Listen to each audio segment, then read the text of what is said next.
So we are live. Rita said she's still in the kitchen. Amazing. Good evening. Good evening, everybody, and welcome to day 4 of speaking and teaching for impact. Okay. The other day, I think yesterday, it was meant to be day 4, right? But then I had to just make that a bonus session. It was unplanned, so yeah, we would have the day 4 today. We'd have the day 4 today. Interesting. Who do we have here? Uchechi, good to see you. Good to see you. Goodness. Rita Nweke, good to see you. Amazing. Okay. Good evening, everybody. I'm still waiting. Once we get to 5, 1, 2, 3. Once we get to 5, then I'll go ahead. Okay, so let others know that we have started. Let them know that we've started. My WhatsApp, the normal WhatsApp hanging, WhatsApp business hanging. So I don't really tap tricks that it's playing on me. So go ahead and tell your brothers and sisters in the inner circle that we have started.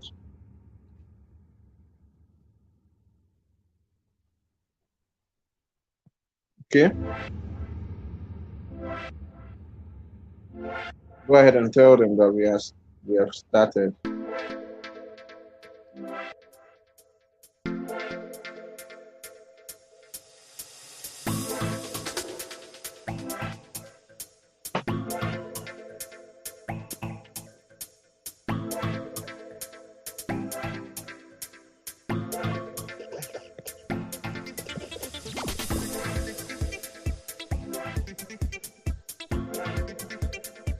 Okay, we're live in the inner circle session, teaching and speaking for impact.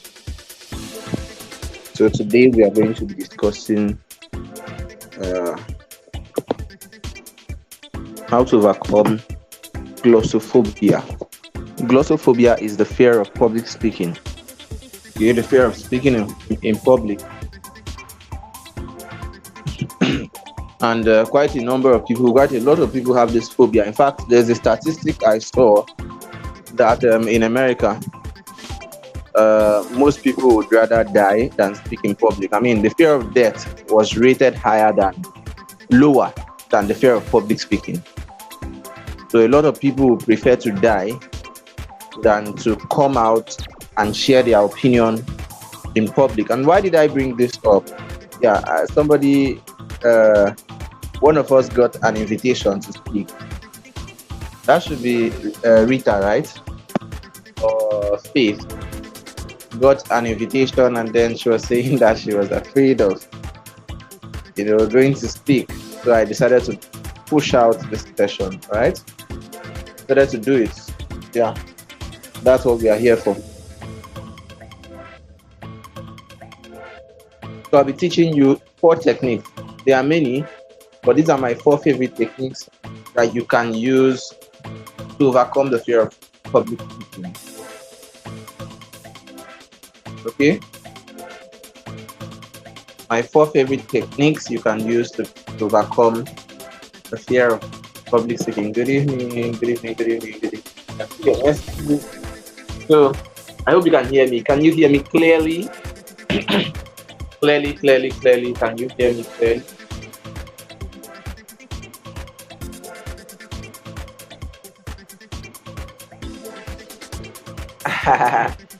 Aminat, you're welcome. You're welcome. Good to have you here.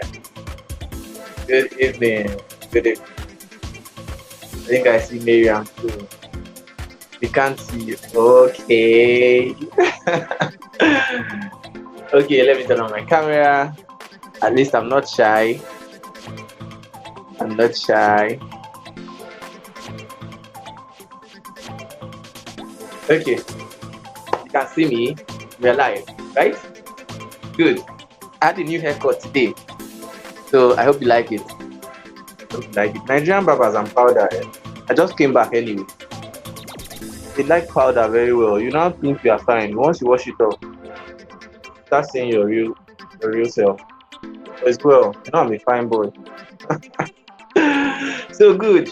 Good, good, good. How do you overcome the fear of public speaking? A lot of people, when they get to speak in public, when they have an opportunity to speak in public or present their ideas in front of a crowd, in front of people, whether it's 4, 5, 6 people, a panel, whatever, defend their project, you notice that they start shaking. That's hand tremors. They start shaking. Their voices start twitching. It's like somebody's using what is this?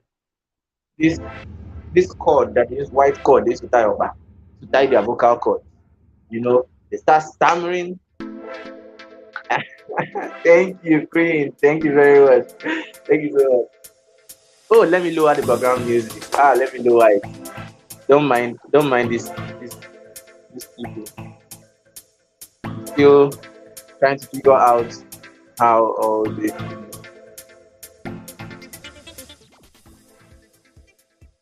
Is that cool? Is it cool now? Is it okay? Is it okay? Can you hear me clearly? Or is the background music still too loud?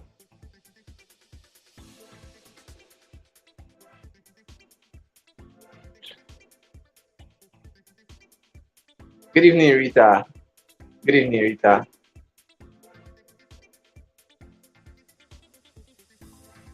Okay. Okay, so I'm going to start again for the sake of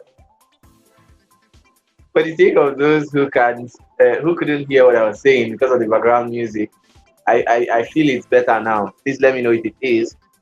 So I was saying that a lot of people when they when they get the opportunity to speak in public, whether it is a group of 4, a group of 5, a group of 100, or they are defending their undergraduate project, whatever, right? You see their hands, they start shaking, their voices start breaking. The fear comes. For a lot of you, it seems like the world is the floor is going to open and swallow them. Okay? So, hold on. I just remembered something. I don't want the thought to fly away. Okay, good. So, how do you overcome that? How do you overcome that? I had my own fair share of stage fright. I was a very, very, very timid and shy person. I mean, I was very timid. You know, I remember being part of a drama. They played then in my primary school, and I would forget every line. I could cram every other thing, but not those lines in the drama. My form teacher then forced me. You must do this. You think you are shy. You're running away from responsibility. You don't want to become the head boy. You don't want to do this. You don't want to. You must do this one. You must do this one. So I joined the crew, and we started acting. So during the rehearsal, I would always be feeling like people are looking at me, like like people are looking at me during the training, the practice, the rehearsal. I was uncomfortable. Like, what would these people be thinking? Like, what if I make a mistake or something? At the point I did it, I did it to a point. It was like I mastered the whole stage play. Then on the day of the main drama, I went there and I messed up big time. In fact, after messing up, I came out and I didn't know I messed up. Like I didn't. I up till today, I still don't know, but I know I missed. I missed some important lines in that play. I missed some things because I was afraid and I was always conscious of the people around, the people who are watching me. I felt they would be judging me by the mistakes I make, by my speech or anything at all. Okay. So now over to you and any other person into public speaking. That moment is going to come. That moment is going to come when you know you experience that fear, you experience that anxiety that comes with public speaking. Sometimes you could stammer, your hands will be shaking, or your hands will be sweaty, even your feet, or sweat will just run through your feet. There's a rush of sweat all over, or discomfort. Okay. So for a lot of people, it manifests in a lot of ways. The signs are plenty. Okay. Um, but then you have to put yourself under control. You have to put yourself under control. That's the way to work on this, right? That's the way to work on stage fright, on the fear of public speaking. All right. Now I'll be giving you some tips very quickly. Very quickly. We won't waste time. And I would like us to have a break before the next session. So I would like us to have like 20 minutes or 15 minutes break before the next session. So we won't waste time with this. Okay. Now, one thing I want you to understand is to realize this. The people you are going to talk to, they are humans. No problem. No problem. God's power. We'll talk about that. So the people you are going to relay your information to, they are humans. And the fact that these people are actually listening to you, it means you have something to offer. If you didn't have something to offer, you will not be there. Okay? They are human beings, they're not masquerades. Nobody's going to beat you, nobody's going to flog you for sharing your opinion. You go live. I used to be very scared of going live, you know. But at the point I realized, come on, what's all this? I'm sharing my idea with the world. Nobody is meant to judge you for that. Nobody is meant to flog you for that. Okay? Maybe you think your accent is not so good. Maybe you think there are some words you mispronounce. Maybe you think you don't sound so well. But come off it. At the end of the day, you are speaking to real human beings. Many times, they don't care about all those things. That's the truth. So, accept that fact. Accept yourself. Okay? On the process of learning, the process of practicing, there are some things you grow out of. I mean, there are some things you overcome. Like, let me give you an instance. Saying, I used to be like that too. But basically, a lot of times it's because you don't know what to say. It's because you don't have the knowledge flowing. That's why you are breaking to think, to gather the information from somewhere. No. But when you actually start practicing and start learning, it's going to be easier to flow. See public speaking as a flow of information, just the way you discuss with your friends, just the way I'm talking with you now. I'm not tense because, more than I see you as my mentees, I also see you as my friend, right? So I'm not tense, okay? You're discussing to anybody, see them as this, just a conversation. This is like your friend coming to pick your brain. Your friend is asking you, how do I get into this? How do I start this? Just the way you gist with them. I was talking with somebody yesterday, and she was telling me that she doesn't think she's good in public speaking. She doesn't really think, and I'm like, she doesn't really think she speaks well, but this, but that. We keep making such excuses, we keep judging ourselves, we keep reducing ourselves. Most of the time, the problem is self-sabotage. And I told her, I'm speaking with you. I don't need a third party. I'm speaking with you, and this conversation is enough for me to tell you that you are a good speaker. If you like, beat me. You speak well. You don't need any Jupiter to tell you that. You speak well. I already know from the very few moments we spent together, right? So stop judging yourself. Most of the time, what you think people will be taking note of, they don't bloody care. What they care about is the information you are giving. They are human beings, not masquerade. That's the first thing you need to remember. Okay? This thought will help you. Some people will say, but this is a very funny thing. Don't do it. Don't do it. It's just for the for educational purposes only. Some people will say, imagine that your audience, that all of them are wearing underwears or diapers, baby diapers. But don't do this. It's dangerous because you can end up laughing out loud in your presentation. But then the essence of it is just to let you understand that okay, you are talking from here and you are talking to here, and they are listening to you. It's more like you have the authority. You have the authority in that stage. So own your stage. Okay? There's a lot of things to that stage management and stuff. But let's focus on here. Okay? Definitely. Let me bring this to your memory now. Let me bring it to you. When you are speaking or teaching, please be conversational and be free. Don't be rigid. Okay? As much as I'm sitting here, I'm sitting down, and I'm talking to you, I'm still trying to gesticulate, I'm still trying to move. That motion keeps your brain awake, it keeps your brain active. But if this is the way I am, and I'm okay, so I've seen somebody who does that on Facebook. The head is just stiff like this. So what you would today we will discuss content creation. Content creation is when you make content based on what will help your target audience. It was just so boring and stiff, rigid. Don't be like that. Some of our lecturers do that in school. Yeah, we know. Those lecturers that you come to class and then they hug the lectern. They hug it like this, and then they're moving just like this. They'll just remain there. They will remain in one place. Even if you check it in your church, the pastors that you most likely like more are the ones who are conversational, the ones who are friendly, the ones who walk the room, who move around and ask questions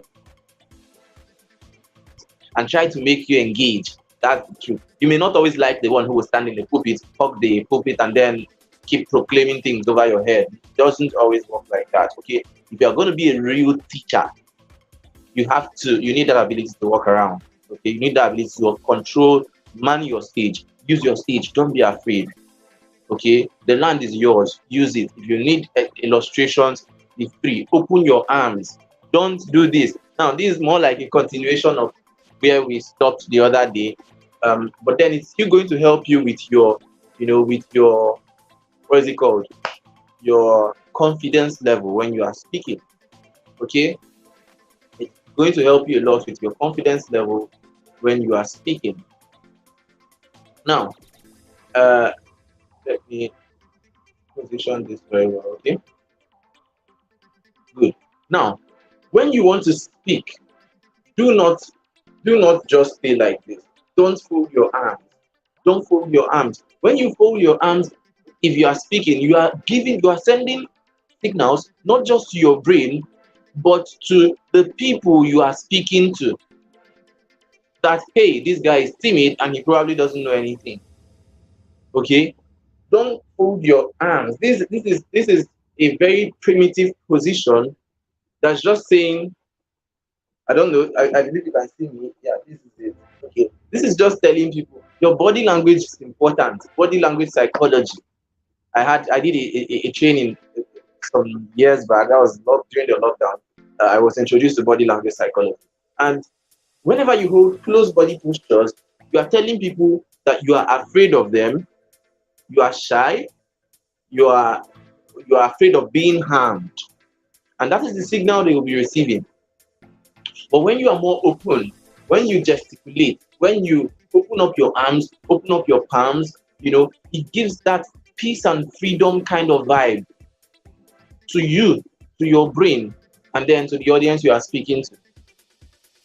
Makes a lot of sense. Makes a lot. I don't know if you're getting the gist. I don't know if you're getting the gist. I don't know if you're enjoying this. Let me know in the comments. Yeah, we are not just like robots. We are not robots. Yeah. So good, good. So you can. Another thing is this. I think I have 1, 2, 3, 4. Yeah, eye contact hack. I've told you about power posing or open arm posture. You know, a more welcoming posture, a more embracing posture. Don't use closed body posture. Don't tie your arms when you are speaking. Don't stand attention when you are speaking. Okay? Try and gesticulate. Try and give people illustrate. I mean, try and give people that opening. Okay, it's more welcome. Now, eye contact hack, because a lot of times we have this innate fear of looking at people in the eyeballs, but then when you want to be a good speaker, you need to ensure. You see, I'm stealing glances from my screen so I can balance my position, and I'm also trying to look at you in the eye by looking directly into my camera. This is because it's a virtual event. But if I'm speaking in an offline event, I'll be trying to look at people in the eye. I've mastered that, so it won't be an issue for me. But then if I find out that I do not feel confident enough, or I'm too shy, or I'm too afraid to look people in the eyeball, then one thing I learned to do, I wrote this in my book, Your Ultimate Guide to Networking. One thing you can do is to look them at the bridge of the nose, or right here, the center of the forehead, where these two brows meet. Look here, okay? So you can walk around, ask questions, meet somebody, and then you look one person. You look at one person, and in a particular group, you kind of use your eyes to create quadrants to demarcate the room. Look at this text, and then you focus your gaze on that side, and you keep sharing this, you keep sharing it, you keep sharing it. So you don't make the whole room feel like you are just concentrating on one side. Okay, you share that attention. Okay, it helps to keep them. So when you are talking and you come to a point and then you pause and you are talking to a particular group and you're looking at somebody, gives the person the impression, wow, this person is really interested in me. I mean, this person really wants me to learn or to concentrate on what he's saying. Okay, and you could be looking at a direction and 3 people at a time think you are the one they are the ones you are looking at. So that makes a lot of sense. Good. Now we've gone past that eye contact hack. The next one is affirmations and rituals. These are some of the ways you can build your confidence so that you don't you don't keep being afraid of public speaking. You can overcome the fear of speaking instantaneously. Okay.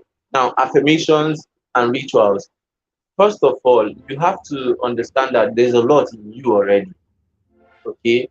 It comes from knowing. It's not just confessing. It comes from knowledge.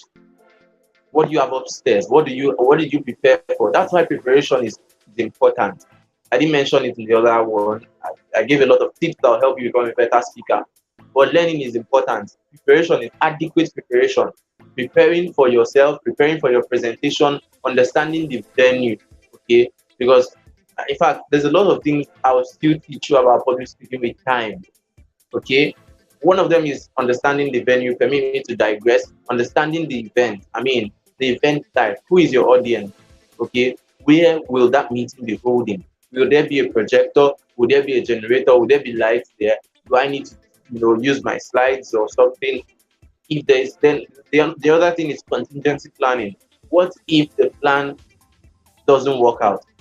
So if you depend on PowerPoint slide to go and present in a school, let's say a university or a primary school, and you prepared PowerPoint, you planned everything, how you read the PowerPoint, and then you go there and they don't even have light to start with. They don't have light. How are you going to do the PowerPoint?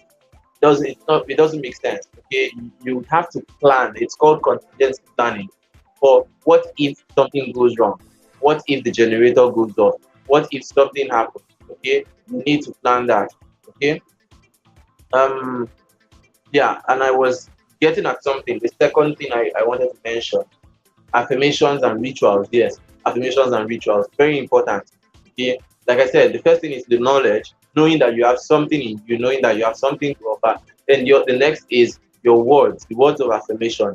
Okay. You could tell yourself, you could ginger yourself up, you could, awaken yourself, talk to yourself. It sends impulses to your brain to wake up. Okay. I know I can do this. I know I can do this. I've done this many times and I can do it again. I'm not small, I'm mighty, I'm this, I'm that, I'm strong, I'm confident. You understand? It awakens you, it raises that tempo. Okay. Another thing you can do is to breathe. Do deep breathing exercises. Breathe in and out, breathe in and out, breathe in and out. Because your brain is firing out of, it's creating a defense mechanism, because we are always going to feel people who will judge us. So the brain is creating a defense mechanism, and one of the ways the defense mechanism will manifest is those tremors, those shaking, nervousness. Your nerves are hyper, they are activated. Now, what you need to do is breathe. When you breathe, take deep breathing exercises, do some deep breathing, okay? It will activate your parasympathetic nervous system. Now, this is a lot of biology. A lot of biology that may not interest you, but just know that one of the functions of the parasympathetic sympathetic nervous system is to rest and digest. Two major functions: to rest and digest. So, when you do deep breathing exercises, due to the intake of oxygen and all the reactions that go on, it would activate that system and suppress your nerves, helps you to calm down. Okay. And then when you calm down, your brain is able to optimize and you perform a lot better. Okay. You're no longer afraid. Those reactions will now calm down. You'll be able to think better, you'll be able to present better. Okay. Rituals. Rituals. For some people, now ritual is not blood money. I don't mean blood money. I don't mean any funny fancy stuff. No. There are some of your creative habits. Okay. Some of your creative habits that when you want to, let's say, when you want to write an exam, there's something you do that makes you feel better than many other people don't. Those are your rituals. Okay. It could be prayer. It could just be maybe to call your mom and say something, or ask her for something, or it could be anything special. Okay, it could be anything special. It could be walking around the room. Okay, it could be going out to greet some people. Just something out of the norm. Okay, could be anything. Could be singing or dancing. Could even be washing. Could be anything that puts you at ease. There's that thing that you do whenever you sing, you feel at peace. Whenever you pray, you feel at peace. Whenever you dance, so you could put your favorite song and listen to it. The music calms you down, and then you go and deliver, or you sing to it, or you dance to it. Okay, I've heard of a particular speaker that when they invite him to speak, he goes behind the stage and he does push-ups. That's his ritual. Okay, the push-ups make him feel powerful. He does it, he almost exhausts himself. Then he calms down and then he goes to deliver. Okay, so yours could be anything. It's just shake body and enter and deliver. There's so many things you could do. Good. Let's go. The next one is okay. I think I'll put that. I'll put that last. The next one is less self, more purpose. Attach purpose to your speaking. Make it less of yourself, more of your audience. The reason why you are afraid of speaking in public is because you are putting so much attention on you. You think you're not a superstar. No, you're not Cristiano Ronaldo. You're not a superstar. You are an agent of transformation. You carry a message, and your message has a purpose.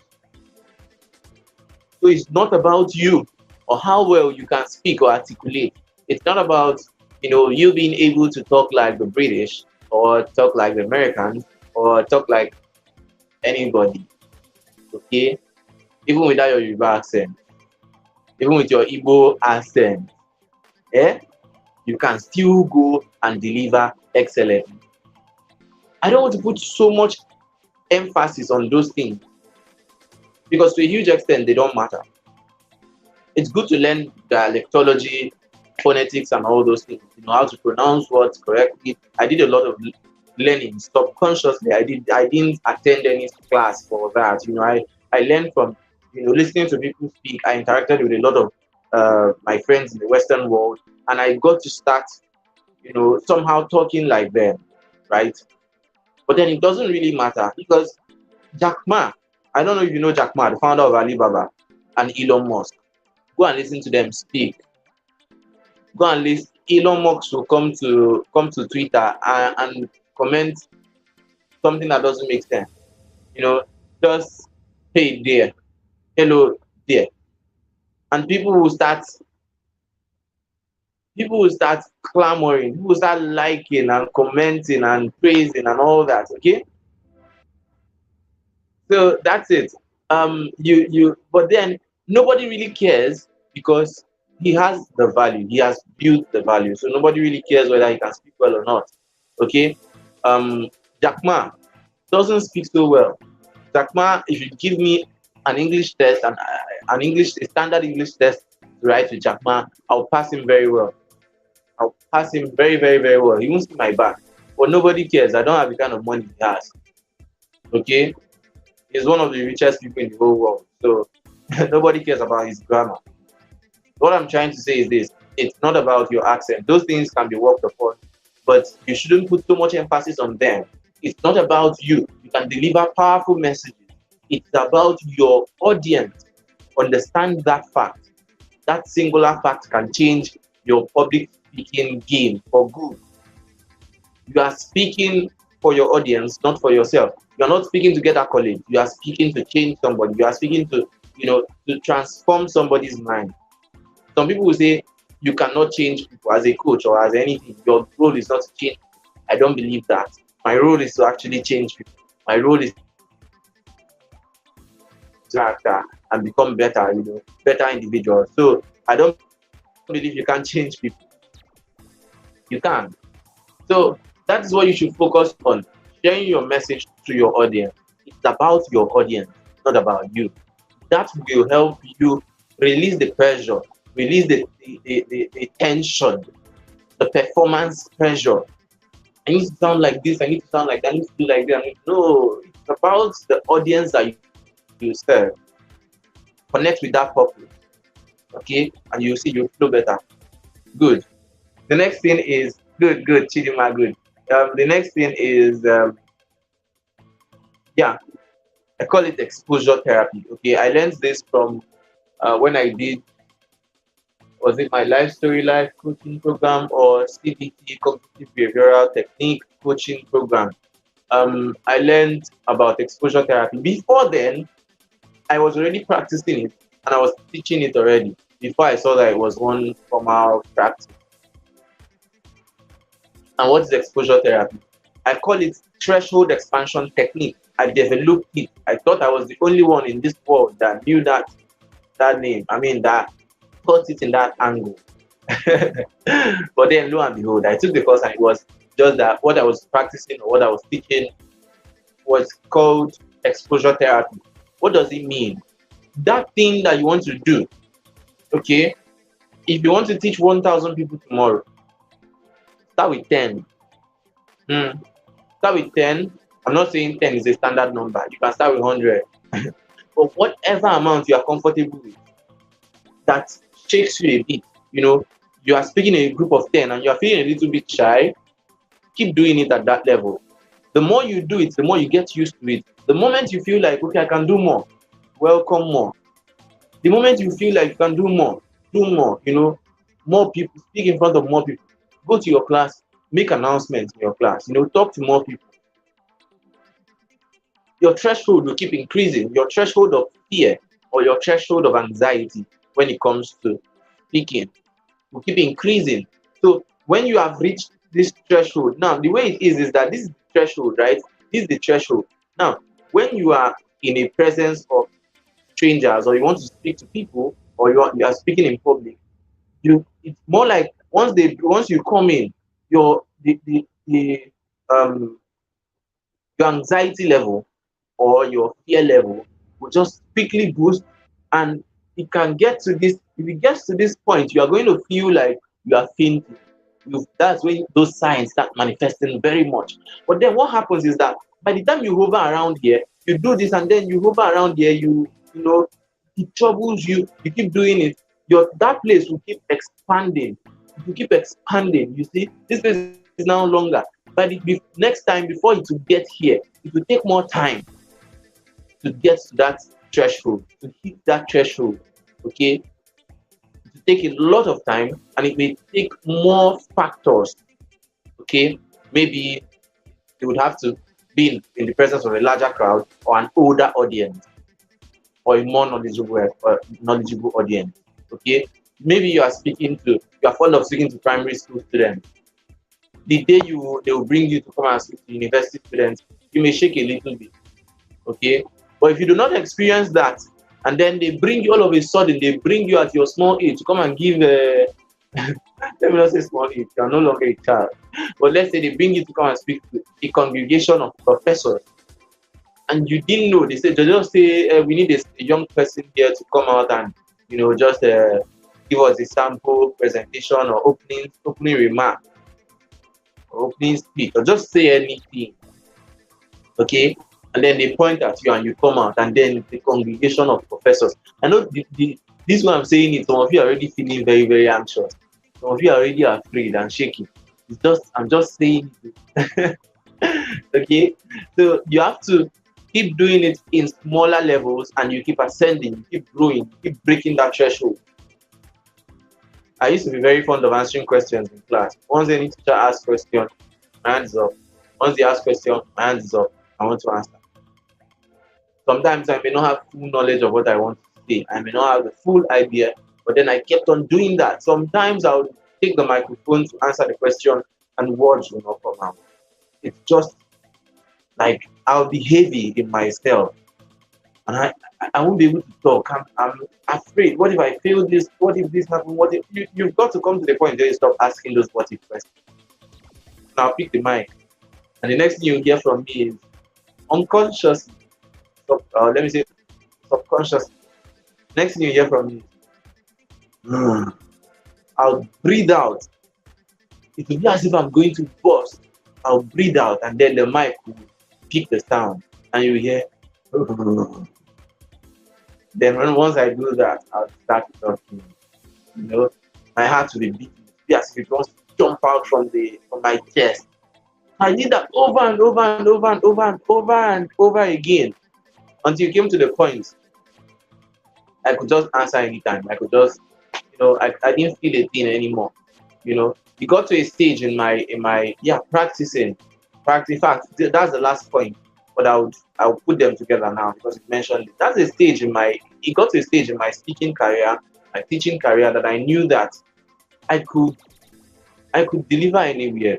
I could I could talk anywhere. You can invite me anywhere. I would come and I would deliver, and I will not shake. It came to a point. Okay, they used to say while I was doing my training on public speaking, I did a lot of programs. I did a lot of threshold expansion. Thank you very much, Chidima. I did a lot of programs. I had once enrolled in a course that had 600 videos. I watched 300 and I got tired. But then one of the things, what was I even? I wanted to extract something now. I wanted to extract something. I wanted to extract something. But then it may not really be that important. Let's go ahead. I'll remember it. I'll most likely remember it. Okay. Keep practicing. Practice, practice, practice. Okay. The more you practice, the more you expand your threshold. They are related. Yeah. So yes, I remember what I was saying. In the course I did, they were saying, in fact, in almost all the courses, they would always be telling me that most public speakers, even by the time they've gotten so advanced in their career, that they still face some stage fright, they still face some anxiety, they still face some fear. In fact, there's no event that they attend without having that fear. And I said, I accepted it. But it came to a point, I said no. Because from my experience, I've been to events that I didn't feel a thing. I didn't feel anything. And it's possible you can do it too. You can get to that point too. It's with your experience, your exposure and your experience, okay, and your level of preparation.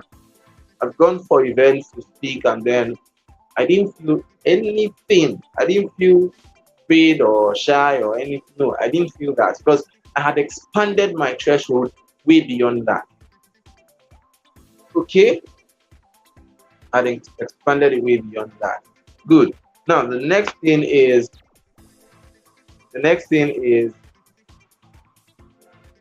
um okay, I've already mentioned it. Practice, practice, practice.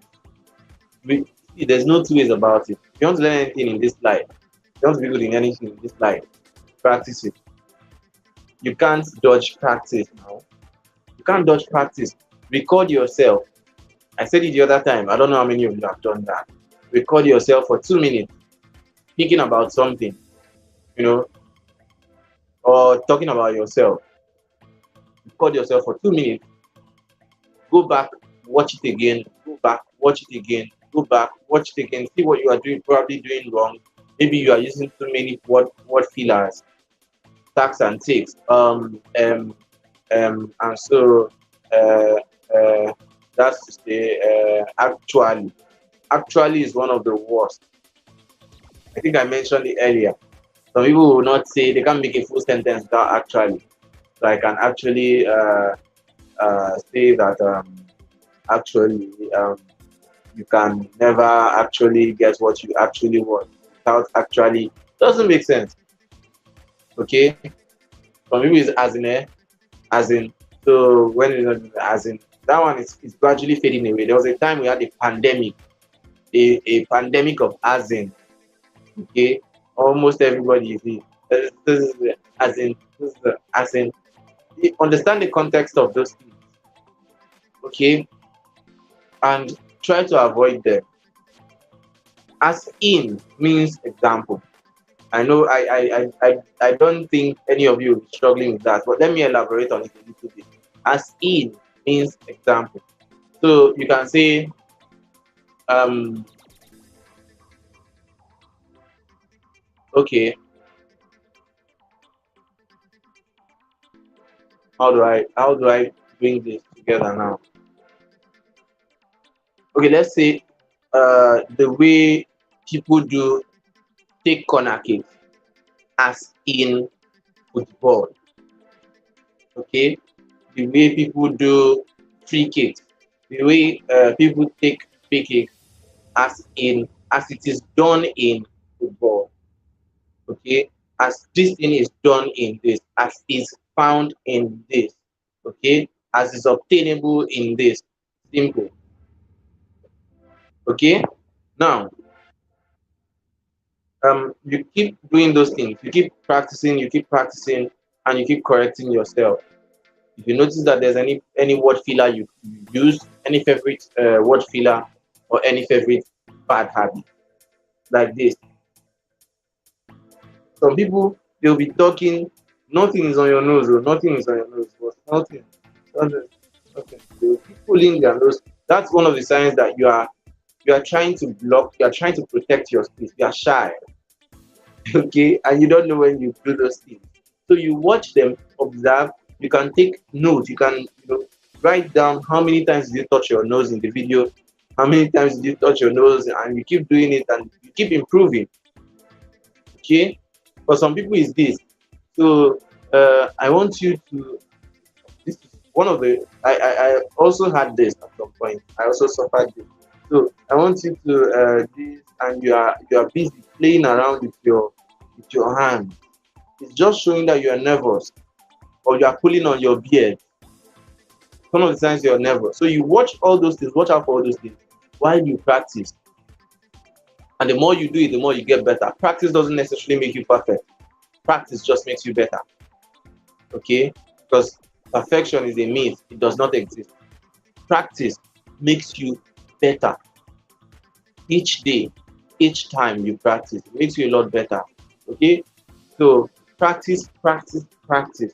Record yourself, go live, gather people and talk to them. Even if it's children, gather children and speak to them, share your message. Do it often. Go live often. Don't wait for anybody to go tell you to go live. You know, don't wait for a challenge. You have an idea to share, maybe in form of content, but you don't have time to start typing. You already know what to say. Go ahead. Okay, let me just go live. You are doing it. Stop looking at the metrics. Stop looking at the validation that other people are giving. Stop looking at the vanity metrics, the likes and comments. Those ones will come later. For now, practice for yourself, for your own sake. Okay, anybody who wants to join, let them join. Okay, I'll be going live by 4. I do that sometimes. I won't announce it as an official training. I'll be going live by 4 to talk about this, talk about mentorship, talk about this, talk about that. Um, Join me live. Once it's time, I pull up my device, go live, and I start sharing. Okay. You can also, if you want to go live anytime you want to, you can tag me if I'm online. I'll come and say hi in your live video. So that's it. One of the things that helps you is that practicing. Practice, practice. That's number one public speaking secret. Number one, practice. Practice. Forget the forget not using all those things. You can let's say you are guilty of those, but you can still become a very, very, very, very better speaker if you keep practicing. Okay? If you keep practicing. So good. I think we are done. I think we are done. I think we are done for now. Yeah, we are done. I don't know if you have questions. I can take questions for this session or any other session that we've done on public and on speaking and teaching so far. Okay, I think this should be the last official speaking and teaching session. The next one is not. I won't say it's under speaking and teaching. It's just going to help you with profiling as a speaker or as a teacher, explaining what you do to people. Even if you are not a speaker or a teacher. Okay, any question, I would appreciate question feedback because we'll be reconverging by 8:30, 9:30.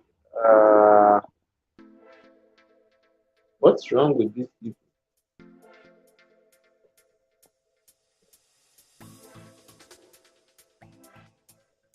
Wow, this is strange.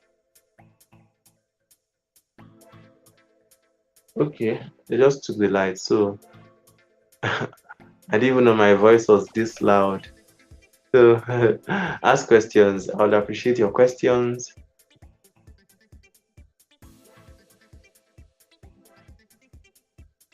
Your questions. I want to answer. I want to answer your question. Rita is scratching head. Scratch fast too. Question must come out. So this is the last official training on speaking and teaching for impact. Then we'll reconverge by 9:32. We'll reconverge by 10. Yeah, we'll reconverge by 10.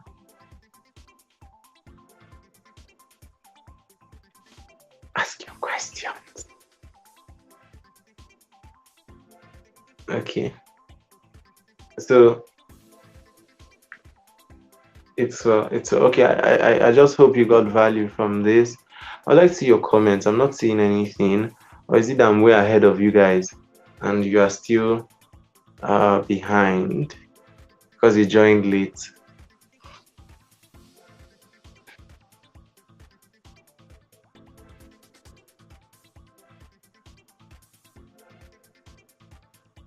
Good evening, Elizabeth. Good evening. Good evening. Welcome.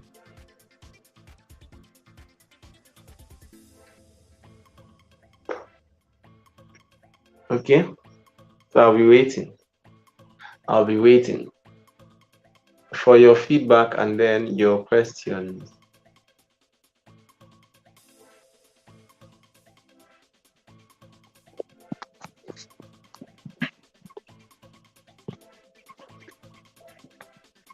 your feedback and your questions.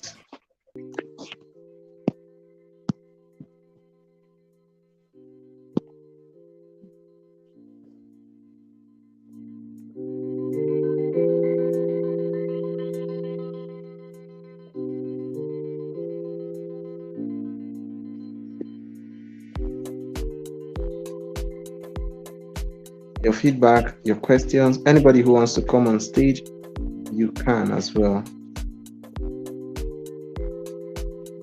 If there's none, then we'll just go.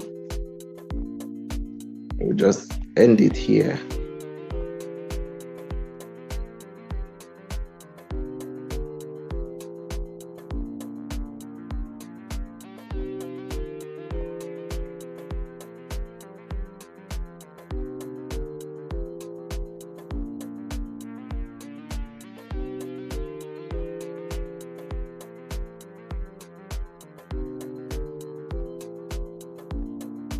Go ahead. I love that. Go ahead and ask. I'll bring you up to stage. I'll bring you up to stage. I would like to have you on stage. Okay. Is that good? So I can ask your question.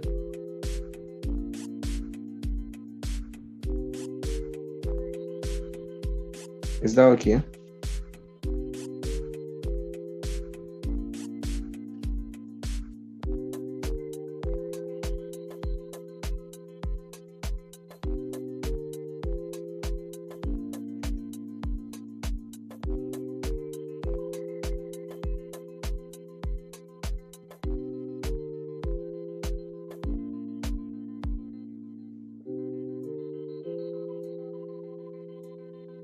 Go ahead and ask your question, Rita.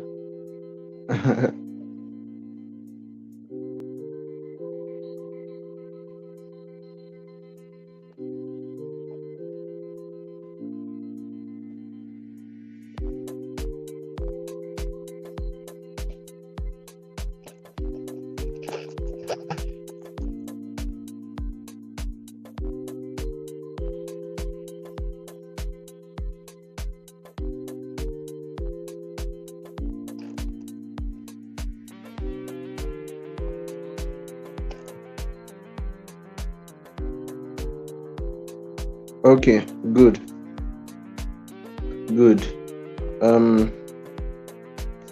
Now she's asking, how can one manage time when called for a speaking engagement? Okay, that's a very important question. Time management when you are speaking. So people usually fall for this. They could get invited for an event and they tell them the number of I've had people who invite me for events and they didn't even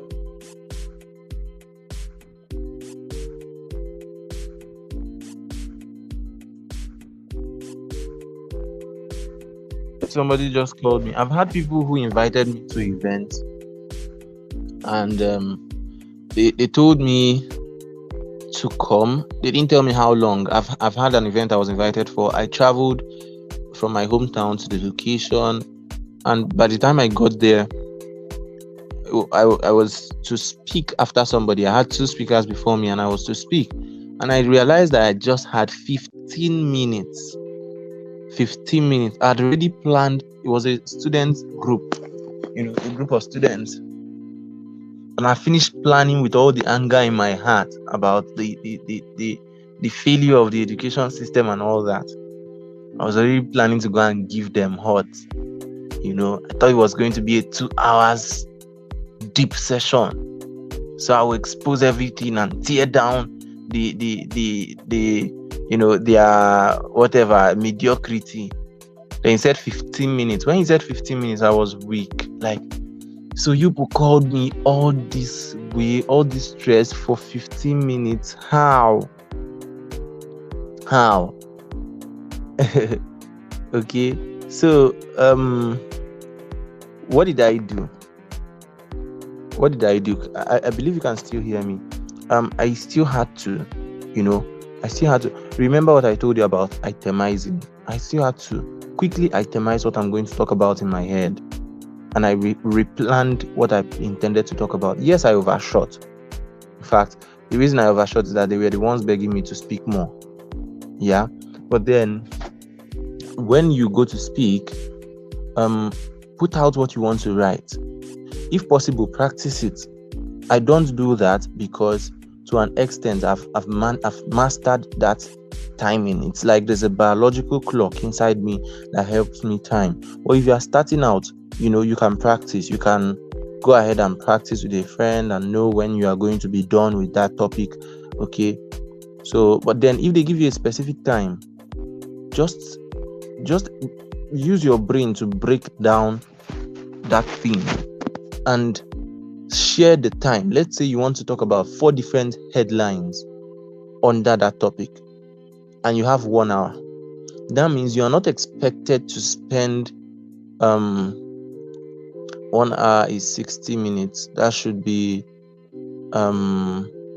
let's say 15 minutes each, right? Or 15 minutes each, if I'm not wrong. Okay, you're expected to spend 15 minutes on each of the headlines. So anything you are saying, once it gets to that point, know what to eliminate. Okay, and if it's getting to the time, you can also tell them. That's one thing that usually helps if you are speaking. You can also tell them once it's approaching 10 minutes to the time, let me know.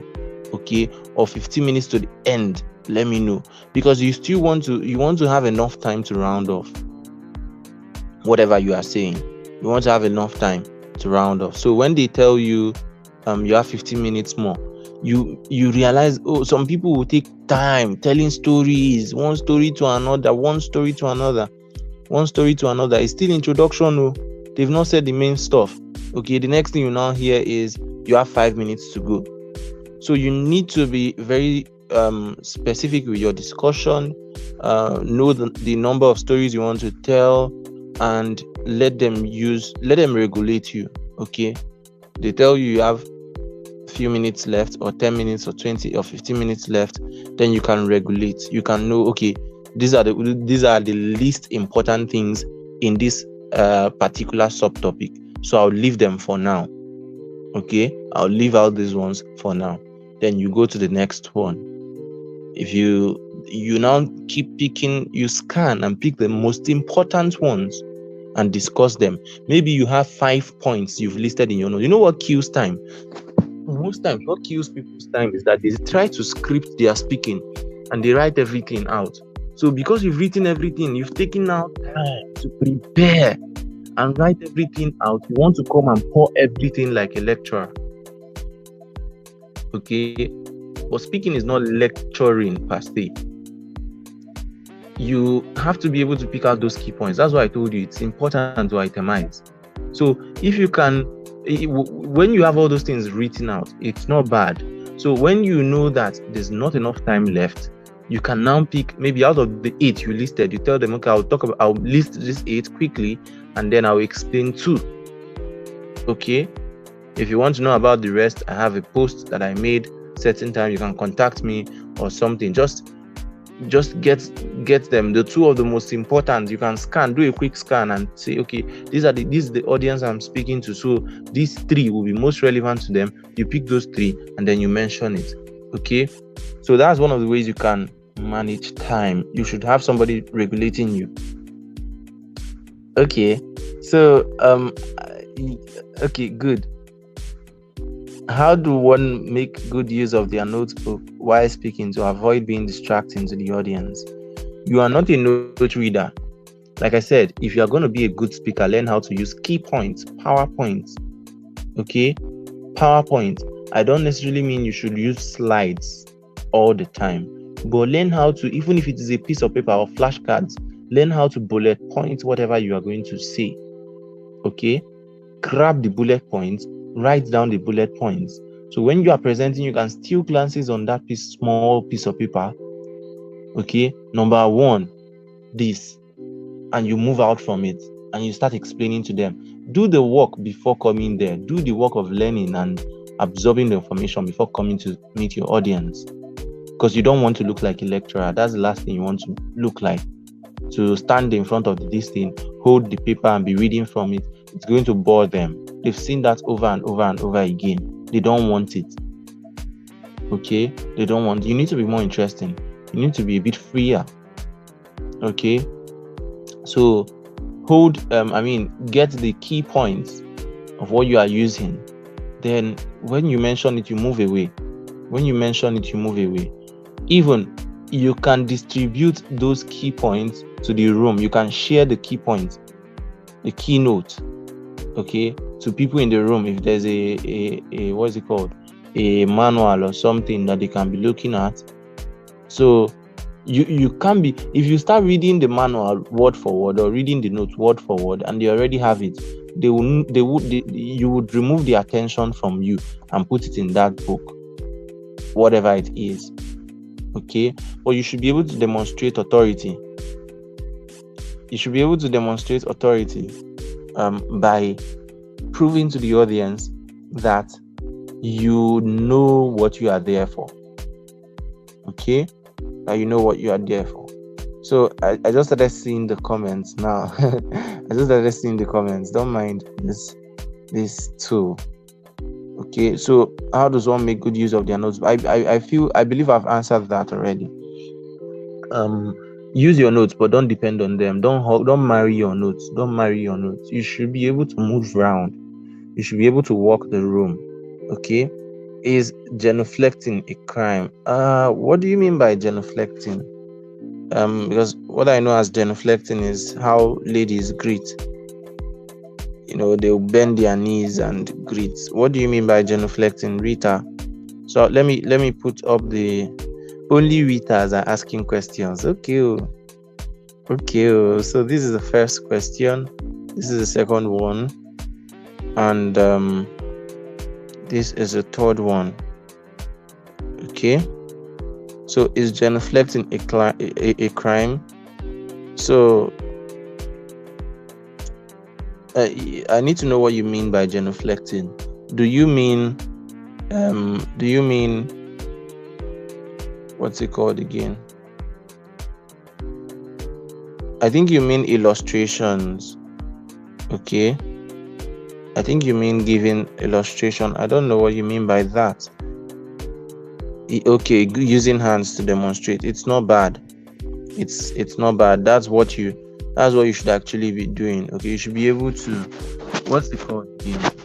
I said it when I started this session. You should be able to,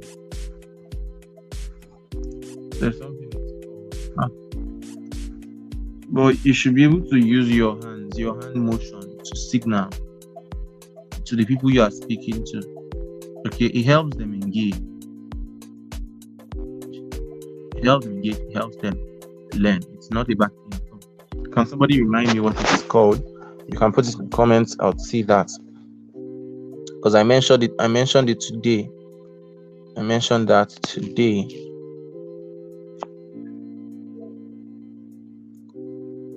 Okay.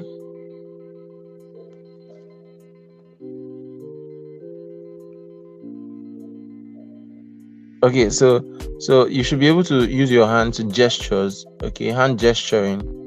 You should be able to use your hand to make gestures and illustrate whatever you want to illustrate. Okay, that makes a lot of sense than just standing and keeping your hands by the side. But don't overly do it. Don't overdo. Don't go and start waving your hand like umbrella or like helicopter. No, don't overdo. Okay, take it gently, take it gradually, take it like you are moving with grace. I mean, there's some splendor with your illustration, not to just start waving your hand. No, definitely not. Okay. And one of the ways you'd even learn some of these things is by observing people who do it, observing people who speak. Okay. Observing people who speak and how they motion, how they gesture when they speak. Okay. That's one of the ways you can learn how to move. You can learn and practice. So Nestor says, if I'm called to speak on a topic that's not around what I do, should I decline? Now I'll share my experience. It will be easy for me to say no, but then I mean, it would be easy for me to say yes that you should decline, but I would share some experience with you. I'll share some things with you. Basically, if it is something you know that you have zero experience with, hmm? If it's something you know you have zero experience with, then don't accept it. Refer somebody else. Yeah. But if it is something you just feel like, this is not something I'm so good at, but then this is something I know, you can accept the invitation and go and build up and go and learn up. Okay. Now, from my experience, I've had people who invite me for things that I'm not really into. I've had people invite me, I would accept this person. I've had people invite me to come and speak on business branding. Okay, Rita is here. Let me add Rita to the stream.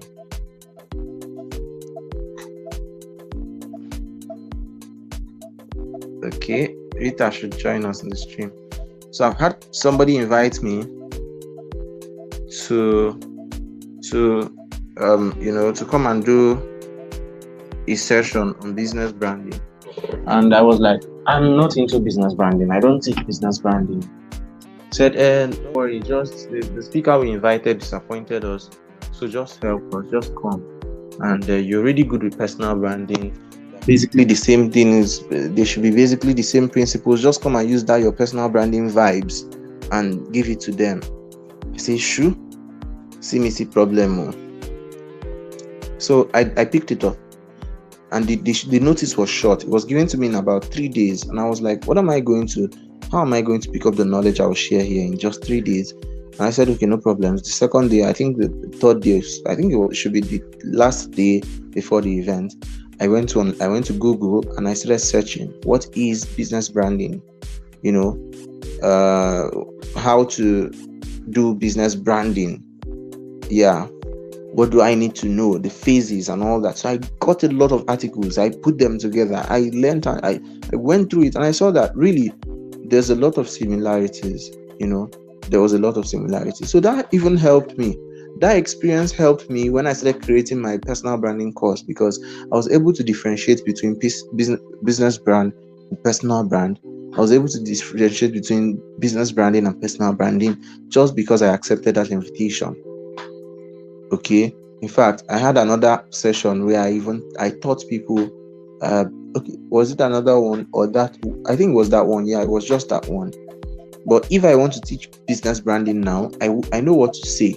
I actually consult for brands and businesses. I've had people come to me, and by the time I start speaking with them, some of them start shouting. I mean, they literally start shouting, like, how do you know all this? How do you have such depth and wealth of information?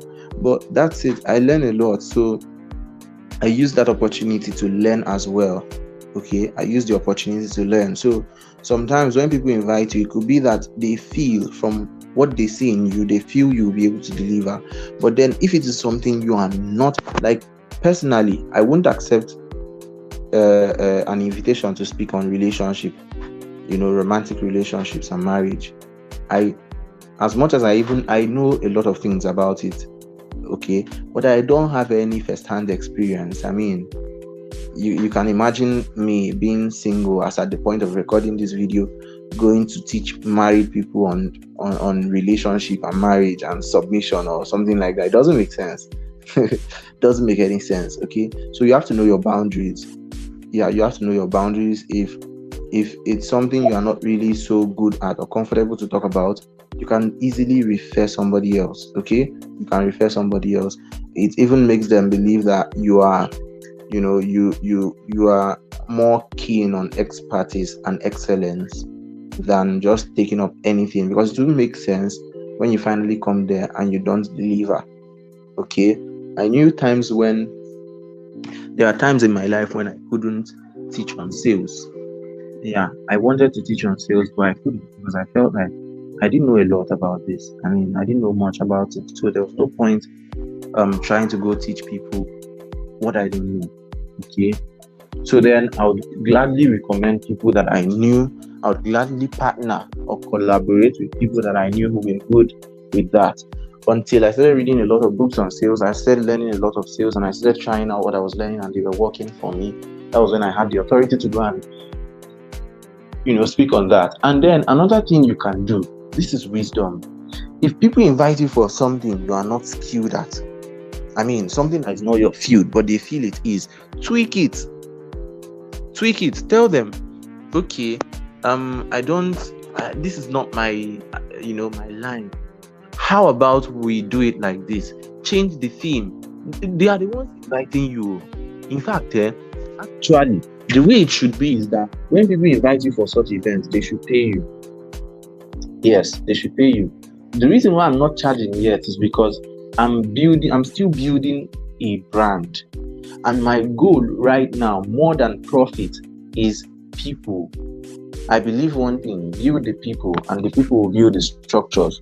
More than profit for now, it's the people, okay? Reaching out to more people, creating awareness. My brand is partly in the awareness phase, okay? It's partly in the awareness phase. In fact, that's business branding still. So you see all these things come together, Coming to business branding, there's brand mapping, brand making, and brand marketing. Brand mapping is the point where you start thinking about what you want to do, okay? Creating your persona, imagining your ideal client. That's where brand mapping is. You are thinking of the business you are creating. It's the mind phase, it's the strategy phase, okay? The planning phase. That's mind mapping. Brand mapping. The next one is brand making. Brand making is the point you are getting your brand. You are getting your hands dirty in the work. You are doing the designs, you are doing the website, you are doing this and doing that, the flyer, the logo, you are getting everything ready. You are registering the business name and all those stuff, okay?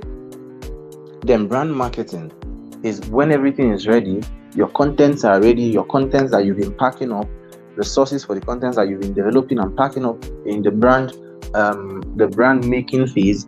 Now it's time to tell the world that you are launching out. You are ready to launch, you are ready to sell. Okay, that's brand marketing phase. That's where you start advertising, you start using influencers, you start organizing classes and letting people know what you do. You start pitching to investors or anything. Okay, that's the brand marketing phase. Good. Yeah, I love to teach in a very dynamic way. So a lot of things will be coming in. If it comes, you grab it. Okay, so we started talking about public speaking. Now we are talking about branding. All the same, it's important that you know these things. Okay, so I learned all those things, and that's it. So when people invite you for something you are not skilled at, or something you are not so knowledgeable at, find a way to bring it into your home zone. Okay, somebody invited me the other time, wanted me to teach on LinkedIn optimization. I don't like teaching students LinkedIn optimization anymore. I don't like teaching them. A lot of them don't even know the benefits. It will stress you. You will be talking in the group. Out of 500 people that are enrolled, only 12 will be following. That's not the kind of thing I want. A lot of them don't know what it means. But once they see free training, they jump in. So somebody invited me for that. Do I know? Yes, I can deliver, but then I didn't want it. So why not do personal development? Why not bring it to this? This is something I'm more passionate about talking to young people about. Why not do it like this? And this is the one they will more readily flow with. Okay. So if you want to invite me in something I can talk about. Give me the theme of your event. I can tell you what I can talk about that will fit into that theme. And I'm a very multi-dimensional person. You already know. I teach a whole lot of things. So you invite me to talk on friendship. I can talk on human relationships very well, on networking very well. Invite me on branding. That's why I've been getting a lot of invitations. Branding, I'm there. You will see me, I will come, I will speak, and I will deliver well. Personal development, I will come and I will deliver well. LinkedIn optimization, I will come and I will deliver well. Digital learning, I will come and I will deliver well. That's just, the other time I got 2 different invitations to come and speak on mentorship, and I still have another one. I think that's tomorrow, to come and speak on mentorship. I wonder how people got to know that. I think it's because I create content around mentorship sometimes. So, but then when people call me I can easily tell them, okay, this one now. Okay, let's say somebody asks me if I teach LinkedIn B2B marketing, I be LinkedIn inbound marketing. I say, hey, I don't teach LinkedIn inbound marketing. I just teach people how to use LinkedIn. That's the basics of LinkedIn. So he asked me, do I have any course that teaches inbound marketing? I said, no, I don't teach inbound marketing. I only have a book on sales. And that book on sales is, I still found a way to pull it to my area of strength. It's not necessarily, closing or digital marketing, that kind of sales, but then it's about selling from the heart, selling with authenticity and authority. What you need to know to become a better salesperson. I think some of you need to read that book. Some of you actually need that book. If you're into sales, you need it. So yeah, that's what I wrote in the book, how to sell without feeling guilty. Because a lot of times you can sell something to somebody and then you end up feeling like, I scammed this person. Okay, because a lot of people blow so much so much testimonials out of the rooftops. Okay, because they feel like they said you should do something and charge for it, so you just do anything and then you start shouting as if that thing is really valuable. Meanwhile, you know that it's not really worth the price you are putting on it. So I had to document those things, even the what's going on in the affiliate marketing world. I had to put a lot of those things in the book, and that's what I shared. Okay, so I was telling the guy, I don't teach, this is what I have, this is what I have.